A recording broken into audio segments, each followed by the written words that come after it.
Los trabajadores de Salvamento Marítimo nos empezamos a organizar en el CGT dado a raíz de la necesidad de cambiar las condiciones de trabajo que teníamos en aquel momento, que en una parte del colectivo eran muy dantescas, eran muy duras, y a raíz de esto, a través de una asamblea en la que nos autoconvocamos de alguna forma, compañeros que estamos con la inquietud de cambiar esta situación, a partir de esa realidad nacemos sobre el año 95.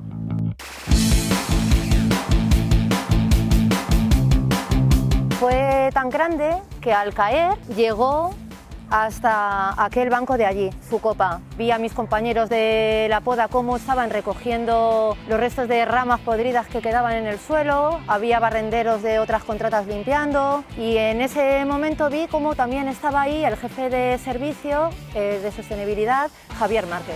Me cuestionó que qué hacía allí, yo le dije que justo en ese momento yo estaba haciendo labor sindical, que me iba a quedar hasta que mis compañeros terminaran de trabajar y que quería un poco que él me contara qué es lo que había sucedido. Yo lo entendí descrita con 3 palabras: fotógrafa anarquista húngara. Ella se define como una obrera de la fotografía, una trabajadora del arte o una trabajadora de la fotografía. ¿Eso en qué se plasmaría? Desde mi punto de vista se plasma en que ella viene y hace un trabajo. O sea, yo me lo quiero imaginar que Mujeres Libres le pide una serie de fotografías para ilustrar un reportaje, ella los hace y punto. No se dedica a comercializar esas fotografías. Salvamento Marítimo nace de manera clara y consistente en el 1992 con la creación de la aprobación de la Ley de Puertos y Marina Mercante, que dentro de esa ley se contemplaba la creación de la Sociedad Estatal de Salvamento Marítima y además la adjudicación de los medios marítimos que en aquel momento estaban en parte en la Dirección General de la Marina Mercante a este ente público para su gestión.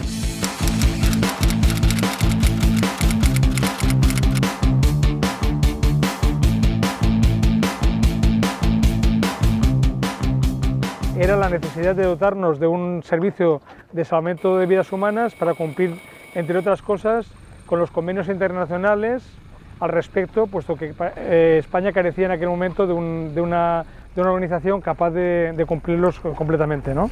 Se potencia a partir del Prestige, del Prestige, donde ya se ve que nos faltan medios y entonces hay un plan económico a nivel nacional donde se empiezan a construir lanchas y buques que en su momento pues no pudieron atender, por ejemplo, el Prestige, se dieron cuenta de las carencias que teníamos.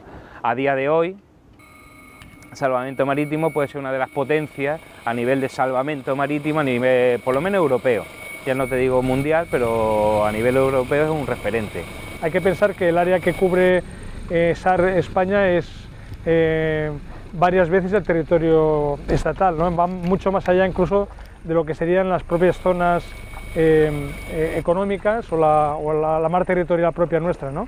El salvamento marítimo, igual que tenemos lanchas, buques, que aquí en Valencia también hay un remolcador, tenemos helicópteros y tenemos aviones. Para coordinar todas estas unidades, tanto de tierra, o sea, tanto como aéreas como marítimas, tenemos los centros de coordinación. Que son personas que están las 24 horas del día también pendientes de recibir las emergencias y de gestionar las mismas, son los que de alguna forma nos dirigen nos llevan de sus ojos hacia donde está el problema, y luego también tenemos los submarinistas, las bases logísticas. Por toda la costa hay una serie de centros y uno en Madrid que coordina todo. Los trabajadores de Salvamento Marítimo nos empezamos a organizar en el CGT dado a raíz de la necesidad de cambiar las condiciones de trabajo que teníamos en aquel momento, que en una parte del colectivo eran muy dantescas, eran muy duras, y a raíz de esto, a través de una asamblea en la que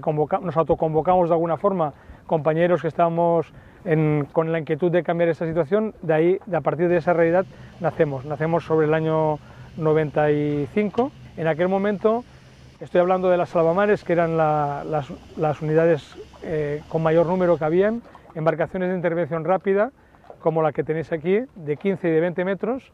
Esas unidades, en aquel momento estábamos a un régimen de 3 semanas a 24 horas de guardia y 1 semana de descanso.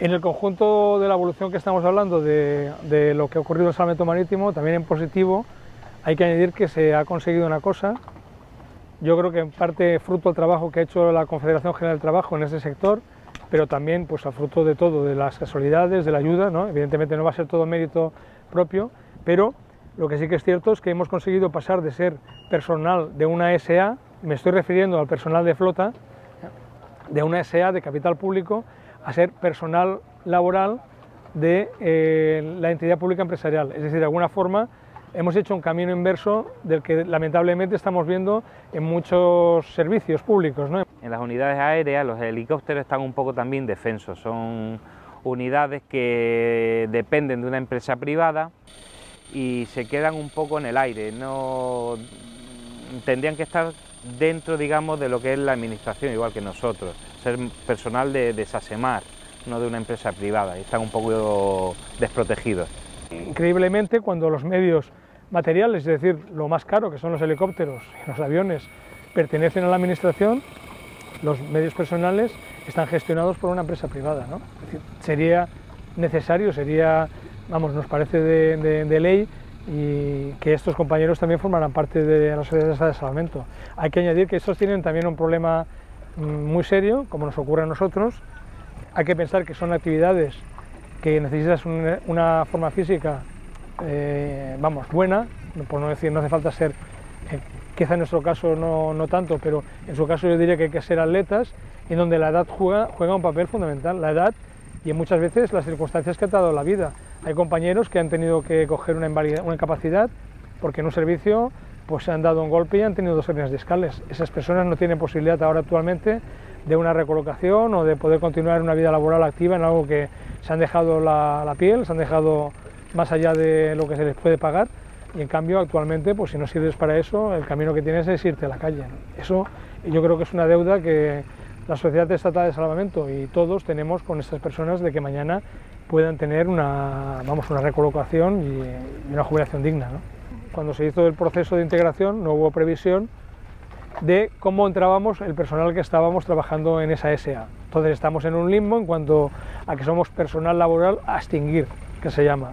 Y además lo que está ocurriendo es que debido a los recortes que se han generado en estas épocas de crisis, todo el personal que está entrando de nuevo cuño, la gente nueva que está entrando, evidentemente para reponer pues las jubilaciones, bajas, etcétera, entra con contratos de interinidad, algo que nos parece además incluso ilegal y que hemos llevado hemos llevado a magistratura, esperando que en un conflicto colectivo al final sí nos dan la razón al respecto, ¿no? En cualquier momento de las 24 horas tenemos que salir, y además tenemos que salir en un tiempo de respuesta muy rápido, vamos, no es decir que tengas 1 hora o 2 horas para prepararte.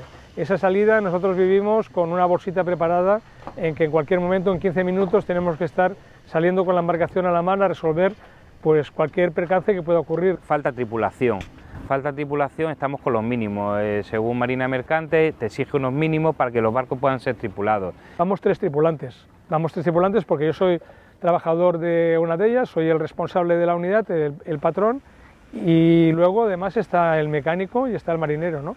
Cada uno con su función en concreto, pero que a la vez nos tenemos que auxiliar porque evidentemente en esa tripulación mínima requiere que sea un equipo donde cada uno se ayude también en sus áreas, ¿no? Es fundamental. Pero al final son pocas manos, cuando hay necesidad o hay una situación de mal tiempo, hay una emergencia, muchas veces 3 personas, de las cuales una ya está en los mandos de la unidad, no puede echar una mano encubierta, con lo cual faltan manos. Nos encontramos y llevamos reclamando desde hace mucho tiempo que nos doten de más tripulantes. Hemos hecho incluso informes en donde se explica claramente las razones que nos llevan a pedir este aumento de tripulantes, ¿no? Pues simplemente, por ejemplo, en estas unidades que estamos hablando, llevamos una neumática, hay que pensar que prácticamente la tenemos con una capacidad de utilización muy limitada, porque si somos 3, el manejo de esa embarcación requiere a 2 personas y eso conlleva que un tripulante se quede solo con la embarcación mayor, ¿no? De hecho, cuando hubo una situación en el 2007, hubo una llegada muy grande de migrantes por mar, ¿no? Se consiguió un refuerzo de un 4º tripulante en aquellas unidades que estaban trabajando en la zona, ¿no? El momento más delicado a la hora de recoger una patera es en la aproximación, puesto que ellos ya ven que ya se ven salvados y entonces se ponen nerviosos, quieren ponerse de pie y entonces, bueno, al estar tan hacinados en la neumática, lo que pueden originar es un vuelco. Un vuelco provocaría seguramente bueno, pues mucha gente al agua y que se ahogue. Entonces, a medida que nos vamos acercando, el sistema que tenemos nos vamos acercando muy poquito a poco, los vamos calmando. En francés les vamos diciendo que no se levanten, que estén quietos y que nosotros organizaremos y coordinaremos la salida uno a uno de ellos de forma ordenada, y nosotros somos los que dirigimos la operación de salir, de desembarcar de la patera. Hay que entender también que, por ejemplo, cuando nosotros salimos a la mar pueden ser intervenciones cortas, pero también pueden ser intervenciones en cuando el límite de horas no están cubiertas. Eso representa que el responsable de la navegación, que es el patrón, pues no tiene sustituto. En los barcos mayores también ocurre, es decir, van tripulaciones muy escasas. Es decir, las guardamares, que son de 30 metros, van 6 personas, algo que es manifiestamente como norma. Vamos, en algunos casos van 8, pero 6 es la norma. Es manifiestamente también escaso, y en los remolcadores también ocurre que van tripulaciones también por debajo de lo que entendemos, incluso que es lo mínimo de seguridad, ¿no? Igual que habría que invertir en mejorar algunos medios de a bordo, y luego también hay que seguir invirtiendo en formación. Hemos conseguido, en los últimos años, es cierto, un mayor compromiso, pero aún es escaso. Además hay que decir que ese compromiso, que está siendo a costa del tiempo de descanso de los trabajadores, es decir, algo que tendría que ser una obligación y la carga sobre la empresa, vamos, lo está siendo sobre el trabajador.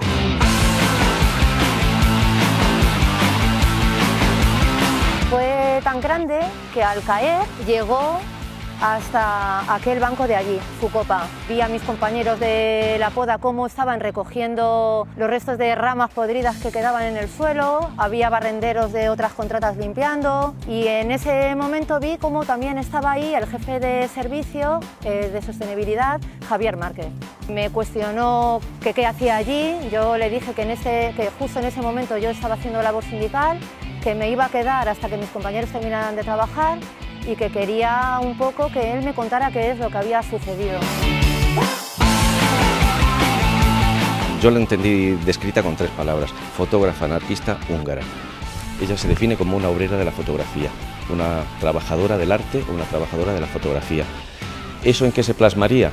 Desde mi punto de vista se plasma en que ella viene y hace un trabajo. O sea, yo me lo quiero imaginar que Mujeres Libres le pide una serie de fotografías para ilustrar un reportaje, ella los hace y punto. No se dedica a comercializar esas fotografías. En Leganés hay 3 empresas adjudicatarias del servicio de jardinería.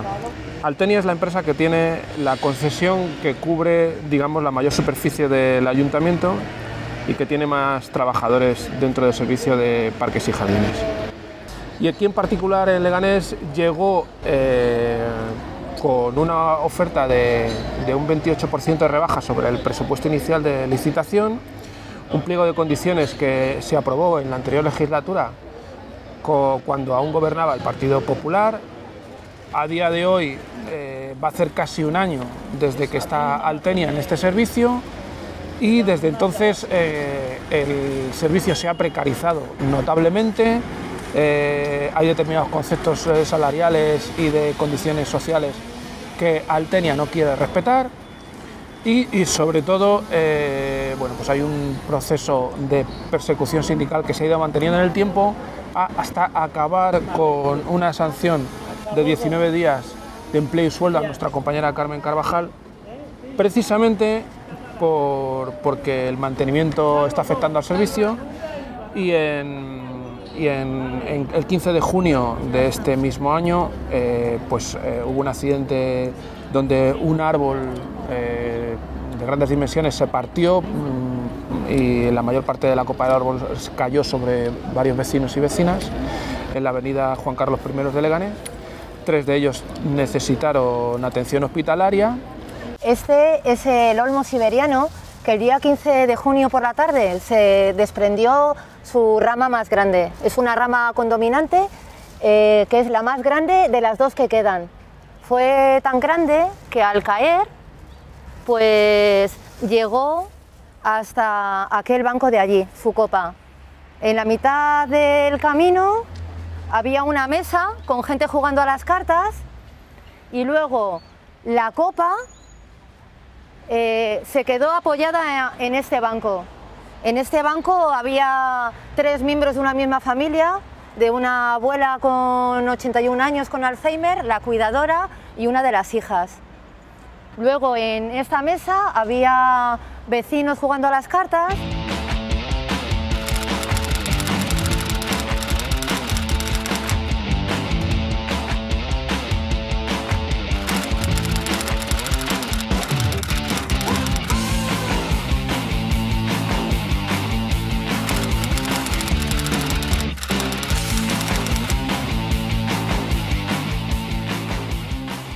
Y más aún porque después de este accidente se han seguido produciendo hechos muy similares de árboles que se han seguido cayendo en Leganés. Todos ellos, en un primer lugar, el Ayuntamiento de Leganés ha insistido en decir que el arbolado estaba aparentemente sano y que estos sucesos solamente se han debido a consecuencia de las condiciones climatológicas, por tormenta, por viento. Bien, pues no siempre es así. El caso concreto que hoy tenemos, sobre el que estamos hablando y sobre el que ha sido sancionada, bueno, pues hubo algo de viento después de la caída de la rama, pero los testigos y las personas afectadas insisten en que se cayó justo antes, con unas primeras, tal vez ráfagas de viento muy leves, antes de que empezara la tormenta. Pues al día siguiente, el día 16 de junio, yo venía por esta avenida a realizar trabajos unos metros más abajo, precisamente por la tormenta que hubo y había muchas ramas, y cuando pasé por aquí vi que había una actividad muy frenética de trabajadores y de contratas del ayuntamiento. La zona estaba balizada y en ese momento llamé a mi jefe de equipo y como delegada sindical pedí parte de mi crédito horario por una actividad sobrevenida. Y en ese momento vi cómo también estaba ahí el jefe de servicio de sostenibilidad, Javier Márquez. Entonces aproveché la ocasión para acercarme a él, me presenté, me cuestionó qué hacía allí. Yo le dije que justo en ese momento yo estaba haciendo labor sindical, que me iba a quedar hasta que mis compañeros terminaran de trabajar y que quería un poco que él me contara qué es lo que había sucedido. Pues bueno, todo fueron negativas, un rechazo muy grande, y en ese momento pues resulta que también había tanto vecinos como personas afectadas de esa noche allí. Se acercaron a mí, yo me presenté y bueno, pues a partir de ahí fue todo impedimentos por parte de Javier Márquez a quedarme en la zona. Yo estuve el tiempo justo y necesario para recabar información y yo volví a mi lugar de trabajo. Los vecinos me pidieron que no volviera a suceder esto, que había 3 personas en el hospital que estaban con grandes heridas en la cabeza.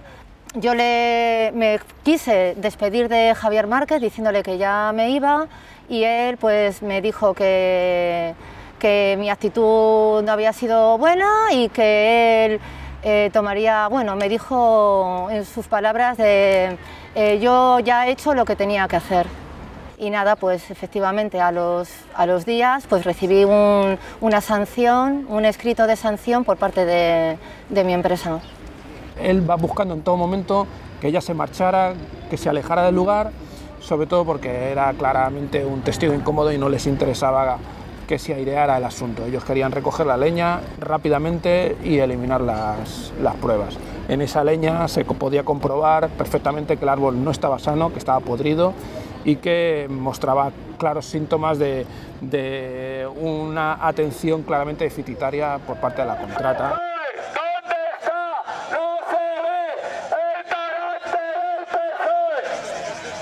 El día 5 de julio recibo un expediente sancionador que recojo en la empresa, en la calle Rey Pastor, donde me pone que que me quieren sancionar con una falta grave por desobediencia y abandono en el puesto de trabajo y una falta muy grave de 11 días por malos tratos de palabra al director de sostenibilidad del Ayuntamiento de Leganés.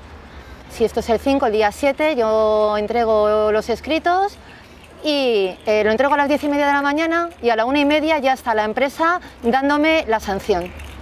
Todavía mis compañeros del comité no habían dado sus alegaciones y yo ya tenía la sanción firmada y en la mano, que tendría que empezar a cumplir el día 10 de julio.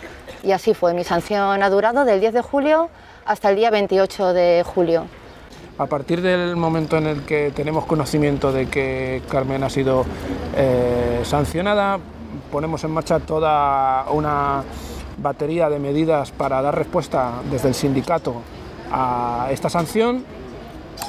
En primer lugar, nos ponemos en contacto con entidades vecinales y sociales de Leganés para buscar solidaridad y apoyo. Hacemos público un comunicado que firmaron más de 30 organizaciones sociales y políticas de Leganés. Y nuestra estrategia fue convertir que los 19 días de sanción se convirtieran en 19 días de lucha.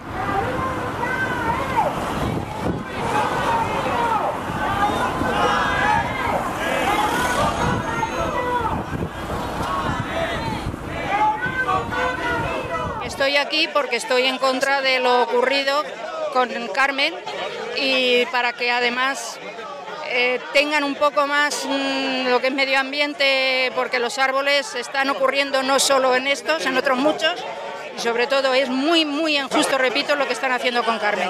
Consideramos que por lo que ha hecho no se le puede sancionar de ninguna de las maneras. El único camino. El único camino. Leganés Norte reconoce que los jardineros y las jardineras cumplen una labor importante en la defensa de lo público y en la defensa del medio ambiente.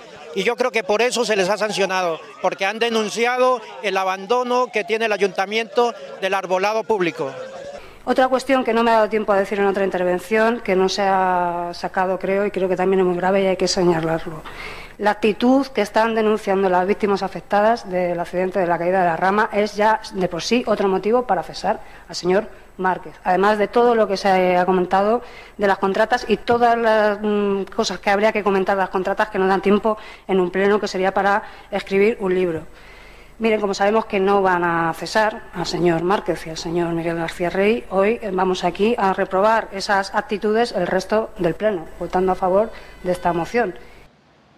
Después del mes de julio, lógicamente en agosto, se calmó un poco la situación, pero teníamos cita en el SMAC, en la conciliación, para ver cómo seguíamos adelante con el proceso jurídico, y la empresa se presentó para decir básicamente que se mantenía en el proceso sancionador, que no iba a reducir la sanción y que mantenía los 19 días de sanción por falta grave y falta muy grave. Por falta grave supuestamente por abandono de puesto de trabajo y por falta de respeto al director general de Servicios y Sostenibilidad. Claramente vivimos una situación de represión sindical. Aquí en el Ayuntamiento de Leganés el PSOE e Izquierda Unida de la Comunidad de Madrid prometieron en su día que harían público varios servicios del Ayuntamiento y todo lo contrario, están fomentando la privatización. En su línea de fomentar la privatización, con un contrato, el de Parques y Jardines, que estaba siendo privatizado por el PP en su momento con la oposición del PSOE, al final han cedido, han tirado para adelante con el contrato y ahora lo que están haciendo es proteger a la contrata, que está violando sistemáticamente las condiciones del del contrato que tiene con el ayuntamiento. Entonces, con esta operación lo que hace es básicamente intentar callar las voces críticas que afectan a su gestión, ya que el ayuntamiento está haciendo dejación de funciones al dejar hacer a la contrata lo que le dé la gana, incumpliendo las condiciones. Aparte del deterioro de las condiciones de trabajo, está habiendo un deterioro brutal de los servicios públicos y desde luego como sindicatos de CGT nuestra campaña es abiertamente conocida, vamos a defender lo público y sobre todo con las garantías de que se mantengan las plantillas en los servicios. Nos hemos dado cuenta con esto, tanto nosotros como sindicato, como las entidades sociales y vecinales, que el poder y el capital se están apropiando de lo público para luego destruirlo y hacer ellos sus negocios. Y ante eso seguiremos en la calle.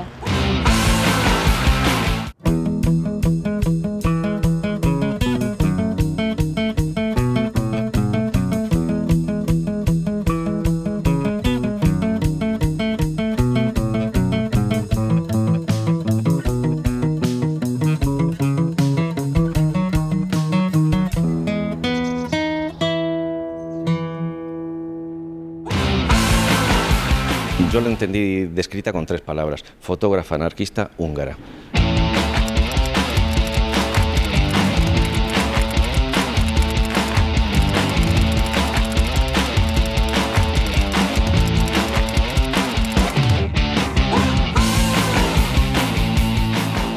Nace en un pueblo cercano a Budapest, su familia me parece recordar que era acomodada, y ella desde el principio se suma a las vanguardias de aquel momento que existían en Europa Central. Desde el principio, desde los 16-17 años, se integra en un movimiento artístico que lo que pretendía era utilizar el arte como una herramienta de cambio social. Ella elige la fotografía, es lo que le gusta. Y a partir de ahí empieza a formarse. Se forma de Budapest, pasa a Berlín en los años 20 y tantos, hasta que asiste al ascenso al poder de los nazis. Cuando ya ve que en las plazas públicas están quemando libros, escapa de Berlín y vuelve a Budapest. Hungría es conquistada por Alemania. Entonces ella se va a París. Y en París, allí en pleno... estaba aquello lleno de refugiados, rusos, alemanes, de toda Europa Central. Allí ya empieza a trabajar y por un lado trabaja para periódicos y por otro lado empieza a desarrollar una parte de su fotografía, una parte de su estilo eminentemente surrealista. Era un tema que a ella le llamaba mucho, era lo vanguardista del momento. Lo que ella hace aquí es distinto de lo que venía haciendo antes. Viene a España en el 37, entra por Aragón. Su primer contacto con la realidad española es en el frente de Aragón, las colectividades y las milicias. Luego pasa a Madrid, Barcelona, Valencia, recorre gran parte de la geografía de la España republicana. Fotografía, pues las colectividades de Valencia, hay unas fotos muy bonitas sobre colectividades arroceras en el país valenciano, a los refugiados en Cataluña, los refugiados de Madrid. Cuando empieza el cerco de Madrid y los bombardeos sobre Madrid, gran parte de la población es enviada fuera de la ciudad, mujeres y niños sobre todo. Esos niños van a parar, y esas mujeres, a centros en Vélez Rubio, en Alcázar de San Juan, en Cataluña. Estamos hablando, creo, de un movimiento de casi de 500.000 de personas, de refugiados.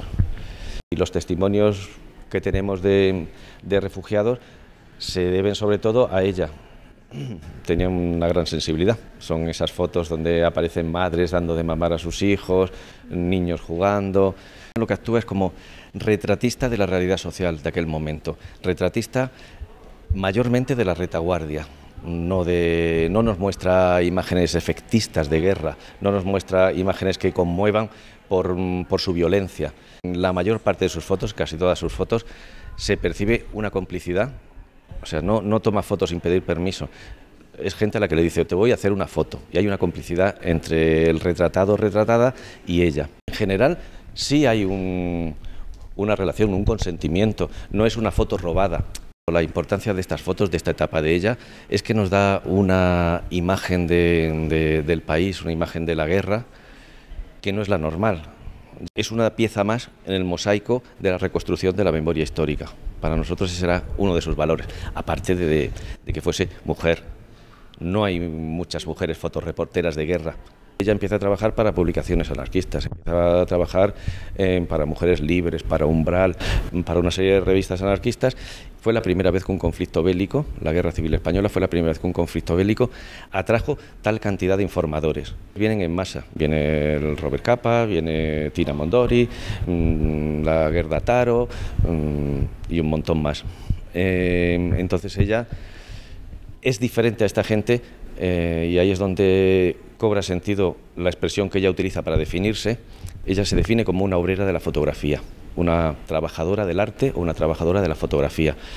¿Eso en qué se plasmaría? Desde mi punto de vista se plasma en que ella viene y hace un trabajo. O sea, yo me quiero imaginar que Mujeres Libres le pide una serie de fotografías para ilustrar un reportaje, ella los hace y punto. No se dedica a comercializar esas fotografías. Ha sido un trabajo de mucho tiempo. No fue decir, vamos a hacer una exposición en 3 meses, no. Vamos a investigar sobre ella, vamos a ver cómo se pueden conseguir las fotografías. Luego ha habido una parte burocrática. Las fotografías, cuando Katy Horna y su marido, José Horna, escapan de España en el 39, ella solo se lleva de su trabajo una lata con 270 negativos. En los años 80, me parece 81-82, ofrece ese material al gobierno español. Se deposita en el archivo de la Guerra Civil de Salamanca, posteriormente llamado Centro Documental de la Memoria Histórica. Firmamos un convenio para poder hacer la exposición, para poder reproducir las fotos, y eso, como comprenderéis, con la burocracia ha sido un periodo también muy largo. Esto ha sido un trabajo de un equipo de compañeras, mayormente del CGT del País Valenciano y Murcia, muchas reuniones, mucho selección, yo propongo, como tal, cómo la organizamos, la idea de organizarla por secciones, no cronológicamente, sino por temáticas, pero también las ganas de mostrar los distintos aspectos de la fotografía de Katy Horna. Ella, como retratista, no tiene precio, o sea, son unas fotos preciosas de personas, de Edma Goldman, de Peyrat, de dirigentes de la FAI, de Mujeres Libres, de la CNT, anarquistas extranjeros que vienen a España. Decidimos que se dividiese por secciones, facilitar, porque esta exposición está concebida para difundirse. Esta exposición no tiene otro sentido que el que vaya por todos los territorios y las compañeras y compañeros lo reclamen, y por eso está montada de una forma concreta, que es esta, sobre cartón pluma, fácil de montar, fácil de desmontar, pesa muy poquito, y si se deteriora tampoco cuesta tanto reproducir alguno más.